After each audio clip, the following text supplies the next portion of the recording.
Olá, queridos alunos, espero que todos estejam bem e vamos falar hoje da nossa segunda aula de patologia e dizer que está sendo muito bom estar com vocês. Bom, hoje falaremos sobre lesões celulares, parte 1, tá? Então vamos lá? Vamos colocar aqui os slides. Então, está divididas as lesões celulares em parte 1 e parte 2. Então, são 2 vídeos, ok? Então, quando a gente pensa, né, em lesão, como a gente estava falando na outra aula, né, sobre esse estímulo, né? Então a célula está num estado normal, tá tudo bem, né? Tá em processo até muito pode estar em homeostasia, que é quando a célula está no seu metabolismo basal, né? Totalmente equilibrada, sofrer um determinado estímulo e a célula ficar lesionada. Então, são esses estímulos, essas lesões que eu vou falar com vocês nesses próximos 2 vídeos. Bom, então precisamos falar de uma lesão muito importante, que é a hipóxia. Vamos falar de agentes físicos, agentes químicos, agentes infecciosos, reações imunológicas, distúrbios genéticos e desequilíbrio nutricional. Então, esses são os principais lesões celulares que nós vamos ver na nossa disciplina, tá joia? Então, anotem aí, peguem um caderno e vamos começar nossos estudos, tá joia? Bom, hipóxia. O que é hipóxia? Hipóxia é a diminuição ou supressão de oxigênio. Lógico, estamos falando do nosso corpo, né? Das nossas células. Então, essa diminuição de oxigênio, gente, leva, né? Essa diminuição de oxigênio leva a uma diminuição na produção de ATP. O que é ATP, gente? ATP é aquela energia, né? Então, professora, quando a gente tem, né, uma diminuição de oxigênio, a gente vai ficando paradinho, sim, né? Então a gente vai ficando, né, lesionado no sentido que as nossas células vão tendo dificuldade, né, de carregar esse oxigênio para todas as células do corpo. Lembrando que o nosso sangue tem essa função de ser carreador de transporte de oxigênio. E isso, né, essa ausência de oxigênio pode levar a uma trombose. Trombose, trouxe aqui uma ilustração para vocês. Trombose é esse inchaço nas pernas, né? E até mesmo podendo ficar um pouco escurecido, né? Então, isso tudo leva ao quê, né? Um paciente que está com uma trombose, com risco de trombose, formação de trombos, né? Pode ser muito grave. Por quê? Pode levar, né, consequentemente, né, pode levar a um influxo de cálcio, né, na todo o organismo, pode levar a uma diminuição do pH citoplasmático, então a gente vai ter uma alteração, né, de acidez no sangue, e se perdurar muito tempo, levando a necrose tecidual, que é essa parte, né, escura nessa ilustração, que é grave, né? Quando o paciente tem essa necrose tecidual em boa parte dos seus membros, às vezes é necessário até mesmo a amputação, né? Que é essa retirada desse tecido ou até mesmo, né, de um membro, que é muito complicado, né? Bom, e isso, né, pode gerar essas consequências. Então, olha só, gente, a ausência de oxigênio pode levar a uma trombose e da trombose, consequentemente, levar a uma necrose, ok? Entenderam? Pensando nos agentes químicos também, que podem ser resultantes, né, de alterações celulares, vamos pensar até mesmo, gente, de alterações benéficas, né? Então, por exemplo, o uso de um anticoncepcional altera a célula, não é mesmo? Vai alterar o ciclo celular. Alterando o ciclo celular, vai chegar ao objetivo, né, que a mulher tem de não engravidar. Então, isso é benéfico. Agora, por exemplo, um uso exacerbado de esteroides, por exemplo, Não, vai levar a muitas alterações celulares, né, comportamentais, até mesmo físicas, né, e pode levar a disfunções, por exemplo, disfunção renal. Então, tudo que é em excesso, né, consequentemente nós temos essa resposta do corpo, né. Então, medicamentos, agentes químicos podem ser, né, prejudiciais ou não. Quando eu penso também em agente químico, me vem na cabeça os venenos. Venenos. Os venenos podem ser, por exemplo, né, até mesmo veneno de uma medicação que a gente toma em excesso, pode ser muito grave, né? Precisa ser tomado o medicamento na dosagem correta, então pode levar a alterações celulares graves, ou até mesmo veneno, por exemplo, de uma picada de cobra, né? Então, eu trouxe aqui uns exemplos para vocês que nós temos principais grupos, né, de acidentes botrópicos, que são os acidentes causados por cobra e que têm diferentes tipos de venenos. Trazendo uma curiosidade para vocês, né? Mostrando o quão isso pode ser alterado, né? Então a gente tem essa classificação dos acidentes botrópicos, né? Temos o botrópico, o crotálico, né? E os outros dois, elíptico, né? E o laquético. Esses acidentes são muito é, graves e cada um tem as suas características. Então, dependendo do tipo de cobra, né? Lembrando que as cobras, aquelas cobras que apresentam a fosseta loreal, que é essa divisãozinha que tem na frente da cobra, né? Na cobra, então ela representa sendo uma cobra venenosa, né? Então tem todo aquele cuidado que nós sabemos que é importante levar quando tem um acidente botrópico, levar esse acidente ofídico, perdão, né, que pode ser um botrópico, esse acidente ofídico, é interessante levar cobra para que a equipe médica entenda e saiba qual o tipo de alterações celulares vai acontecer no indivíduo. Então, eu trouxe uma tabela aqui para vocês mostrando exatamente isso.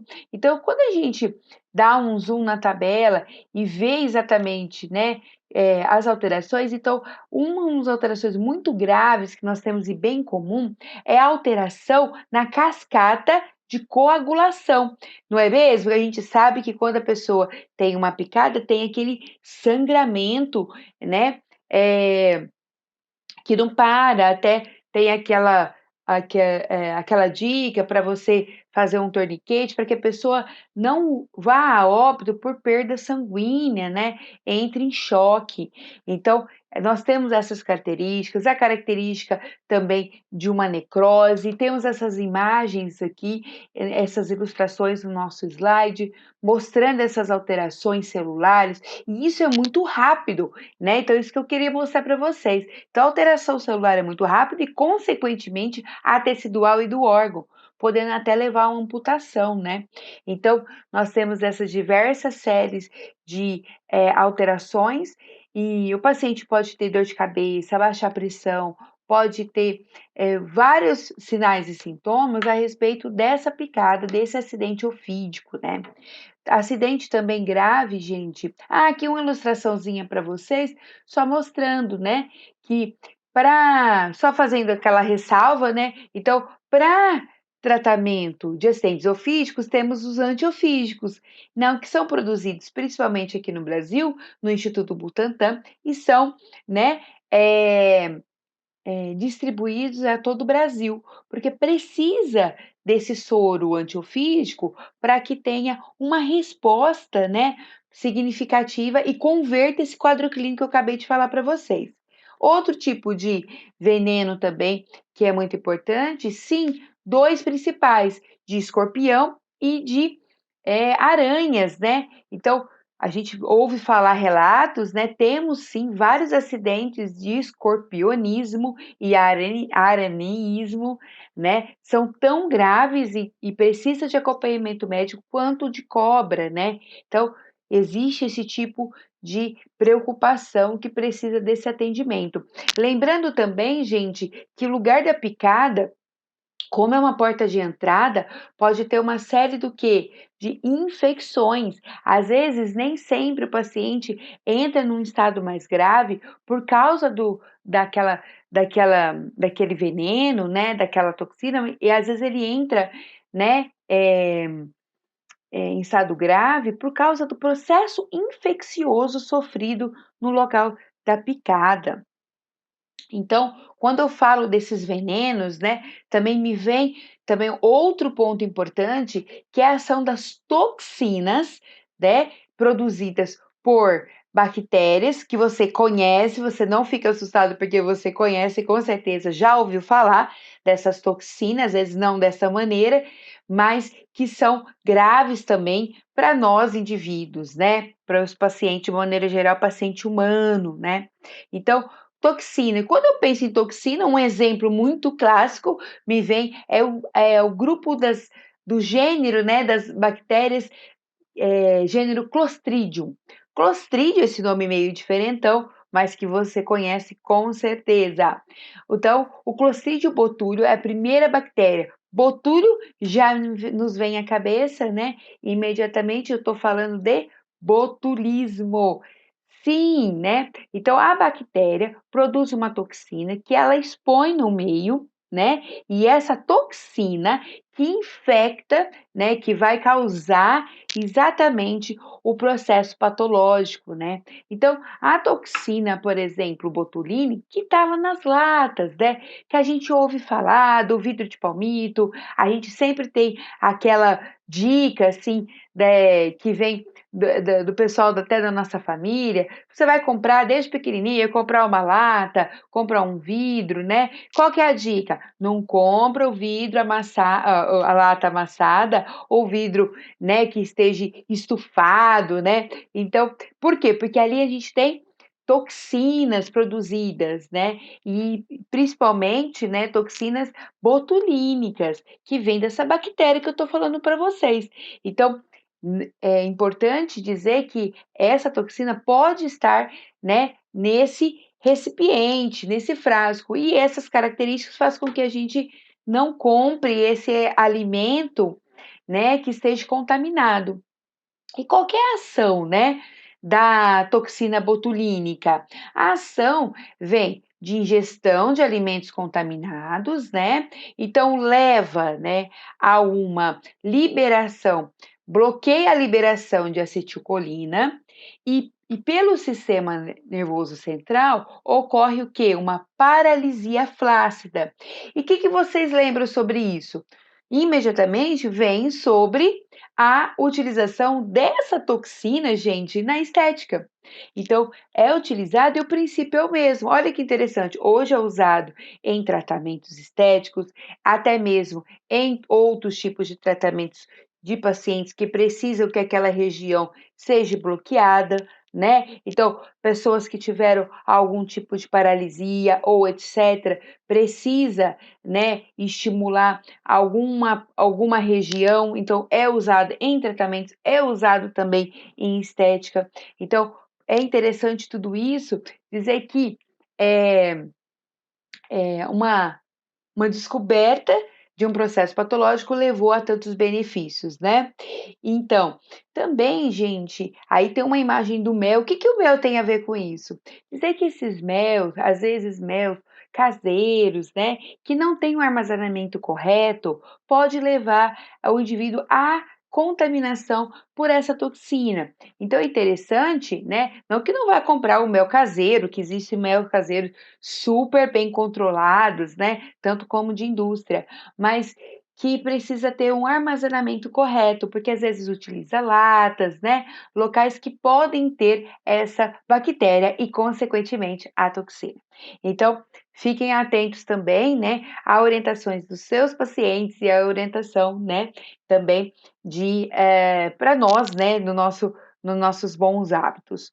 Falando também do gênero Clostridium, né, também quero falar que o Clostridium difficile também é muito importante, produzindo toxinas, né, e que está diretamente ligado a infecções gastrointestinais, né. E o perfringens? Perfringens é aquele, né, que Também está presente a toxina, olha só as ilustrações que trouxe para vocês, né, que podem estar também em alimentos contaminados e pode levar até a uma gangrena, né, gasosa, levando a esse estado que estou mostrando para vocês. Então, estou falando aqui para vocês de toxina, né, de como que essas toxinas são graves, né, e podem levar a alterações celulares de tanta rapidez.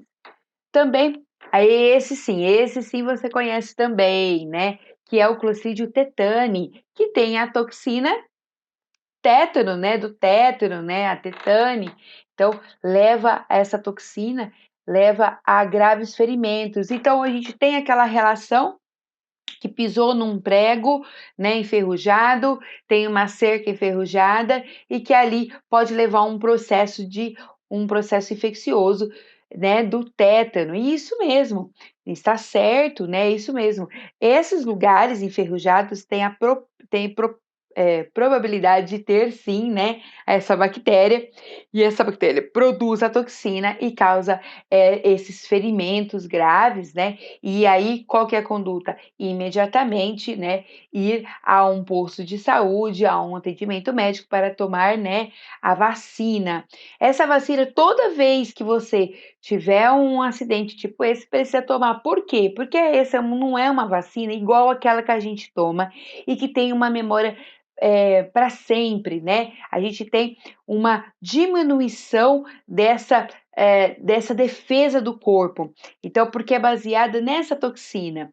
Então, toda vez que tem um acidente, precisa sim, né, se for um acidente próximo, provavelmente não vai ter, vai precisar tomar, mas espero que não tenha o acidente, que geralmente os acidentes têm um tempo maior, né, ainda bem, então você precisa tomar de novo, fazer o tratamento correto dessas, dessa dessa atenção com a saúde. Lembrando, né, que essa infecção, né, é muito grave, podendo acometer, né, até mesmo neonatal e indivíduos de todas as idades.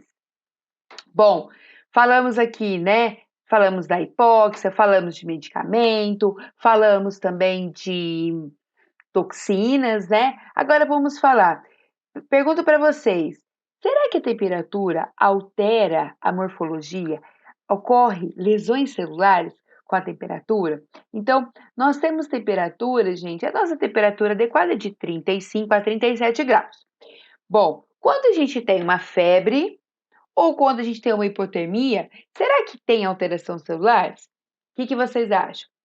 Sim, sim. Então, nós sabemos que indivíduos com altas temperaturas pode levar até, né, algumas reações graves, né? Pode ter eh, eh, consequências, pode ter, como é que fala? Perdão, gente, fugiu a palavra, de confusões mentais, né? Então a pessoa pode ir tendo o quê? Algum tipo de degradação, degeneração celular. Já a hipotermia, gente, a hipotermia, as células vão parando, vão tendo o quê? Vão se estabilizando, vão parando e as suas funções vão comprometendo da mesma maneira de altas temperaturas. Então, todas essas altas e baixas temperaturas, sim, causam muitas lesões celulares, né? Então, o indivíduo parar o seu corpo, né, quando ele retorna, pode sim ter consequências neurológicas, né? No caso, fisiológicas, no caso, eu posso falar para vocês, pulmonares, comprometimento dessa interação do meio externo com a inalação de gases, então assim, a gente pode ter diversos comprometimentos sim. Outro ponto importante que a gente precisa pensar é choque. Choque elétrico também causa diversas lesões. Isso é muito óbvio, né? Mas vale a pena a gente falar aqui. Então, o indivíduo, a gente ouve, fala de acidentes, né, com choque, até um simples choque doméstico, até mesmo de pessoas que trabalham, né, em alta tensão. Então, a gente tem esse choque. E esse choque, o que eleva o indivíduo a ter um comprometimento? Que aquela descarga da corrente elétrica faz com que tenha um desequilíbrio na osmolaridade celular. Então, aquela troca celular acontece, tem um comprometimento e a corrente elétrica em si, né, vai ter principalmente um desarranjo, um desequilíbrio na função cardíaca, né. Então tem um ataque cardíaco ali, as funções, né, do batimento sístole e diástole, né, então leva um desarranjo e o coração fica descompensado. Então o indivíduo precisa parar o mais rápido possível para que isso não tenha graves consequências e podendo levar até o indivíduo a óbito, né. Então, choque também. E radiação? A radiação é um papo muito interessante com vocês, porque a radiação, gente, quando eu falo de radiação, tem um espectro de radiações que nós estamos a todo momento sendo expostos, né. Então eu posso falar de, agentes físicos, de radiações sobre cores, né, posso falar sobre micro-ondas, posso falar sobre radiações, né, eh de raio-x, né, quando a gente vai fazer um raio-x, ou quem trabalha com essa área, né, vai submeter o paciente ao raio-x, precisa de proteção. Então isso tudo são radiações que alteram. Agora, uma radiação que muito comum, né, que todo dia nós estamos, eh, em contato, é a radiação ultravioleta. Lembrando que a radiação ultravioleta nós temos 3 principais, A, B e C, né. Então, a radiação, quanto mais a gente está sendo exposto, mais estamos sofrendo, né, mutações celulares, lesões celulares. E aí, quando você está muito exposto ao sol, né, está em contato, está fazendo aquela viagem, ou até mesmo na sua casa, né, está fazendo algum trabalho, né, até mesmo afazeres domésticos, está sendo muito exposto à radiação ultravioleta, né. Então você tem essa radiação muito intensa. O que que acontece com a gente? As nossas células vão alterando, vão ficando bronzeadas, e isso é uma alteração celular, olha só, né. E essa alteração celular, para vocês terem ideia, a radiação ultravioleta leva a principais 5 tipos, né, de lesões celulares ao nível molecular, lá no DNA. Então, acontece várias quebras, várias, quebras das pontes de hidrogênio, temos a degradação, né, das bases nitrogenadas, então a gente tem vários tipos de alterações celulares de nível molecular. Por isso que aquela célula, gente, quando passa do ponto, ou seja, ela é muito exposta, fica muito bronzeada, um super estímulo à melanização, aquela célula, a gente perde aquela célula. Olha só como que perde. Não descama a pele? Aquela pele é morta, porque ela sofreu tanta lesão, tanto estímulo, que não consegue mais recuperar. Então, aquela célula, ela sofre um processo, né, de degeneração, desgaste, e ela é eliminada no corpo. Então, tudo tem seu propósito e tudo tem um porquê. Então, precisamos, né, vale a pena lembrar aqui na nossa aula, proteção, filtro solar, né, para que a gente não perda essas células. É lógico que temos, ainda bem, né, a regeneração celular, onde nós temos produção de novas células, as células são trocadas de tempo em tempo, né, no nosso corpo, né, a gente não tem as mesmas células desde quando a gente nasceu, por isso a gente vai sofrendo uma série de mutações e estímulos que podem ser também, né, do meio ambiente, como eu acabei de falar para vocês, da reação, né, que tem ultravioleta. Ou pode também, gente, ser um agente físico, no sentido de uma fratura, né, um acidente, ou caiu, escorregou, aconteceu, bateu, aquela batidinha, hein, gente, aquela batidinha no cantinho da cama, né, onde quebra o dedinho e per perdão, gente. E aquela batidinha no canto da cama, do dedão que dói tanto, um escorregão, ou até mesmo um acidente numa escada, ou até mesmo acidentes graves, né? Como de carro, de moto, um atropelamento, pode levar a fraturas. Fraturas essa, gente, é uma lesão o quê? No osso, né? Lesões essas que podem ser de diferentes formas, né? Como mostra a ilustração. E pode ser também não apenas em apenas um lugar, em vários lugares. E leva a ao inchaço, ao edema, leva a muita dor, né? Lembrando que todas essas lesões a gente vai apresentar, né? Os nossos pacientes, ou até mesmo nós, apresentaremos sinais e sintomas, né? Respondendo tudo isso, né? Então, existem diferentes tipos de fratura, estou só mostrando para vocês, ilustrações e regenerações ósseas, né? Que acontece. Então, o tempo, e lembrando também que o tempo da regeneração, né? Onde o osso consegue se reestruturar, tem um tempo e muitas vezes longo, né? Então, o paciente que sofre esse tipo de acidente acaba ficando afastado um bom tempo de seus afazeres, né? Então, tudo tem uma resposta do nosso organismo. Então, essa é a primeira parte. Quero muito agradecer a vocês por ter me ouvido, dizer que espero que tenha contribuído muito. Trouxe bastante exemplos de lesões para vocês. Vou fazer agora, mostrar para vocês agora o vídeo 2, logo mais. Quero muito agradecer. E se tiver alguma dúvida, né, mande e-mail para mim diretamente ou mande no correio, né, lá na nossa SAVE. O meu e-mail é ericadias@claretiano.edu.br e não esqueça, né, desse contato e que vai ser muito joia sempre. Obrigada e até logo.